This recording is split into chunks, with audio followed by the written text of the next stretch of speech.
बघितला व्हिडिओ. जेव्हा पण एक महिलेने आवाज उठवलाय ना, तेव्हा तिच्या चारित्र्यावरच संशय घेतलाय. कारण या राजकारण्यांमध्ये एक चर्चासत्र मांडून बोलण्यामध्ये त्यांच्यात हिंमत नाही आहे. कारण काय झाला विषय असा, मुंबईमध्ये एका वुमेन प्रोटेस्टमध्ये एक रॅली निघाली होती आणि त्यांनी रस्ता रोको आंदोलन त्यांचं चालू होतं. ही बाई आली मागून गाडीमध्ये, 1-1.5 तास त्या गाडीत होती ती, तिचं असं म्हणणं आहे.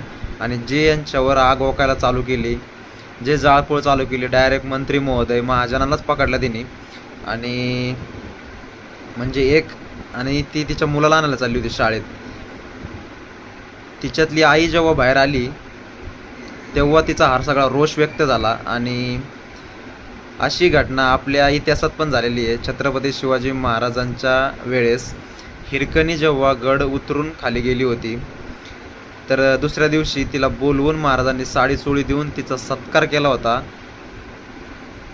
महाराजांना कळलं की ही इथून ह्या गडावरून फक्त एक आईच उतरू शकते, म्हणून तिचा सन्मान केला. आणि आत्ताचे राजकारणी मंत्री महोदयांचं थोड्या वेळेपूर्वीचं स्टेटमेंट आहे की त्या महिलेने आम्हाला शिवीगाळ केली, आमच्या महिला कर्मचाऱ्यावर पाण्याची बाटली फेकून मारली. उलटी तिला कायद्याच्या पिंजऱ्यात उभं करतात आहे, तिच्यावर केस टाकायचा प्रयत्न करतात आहे. म्हणजे एक आमचे छत्रपती महाराजांचे विचार कुठं आणि आत्ताचे राजकारण्यांचे लांडग्यांचे विचार कुठं. खरंच विचार करायला लावणारी गोष्ट आहे.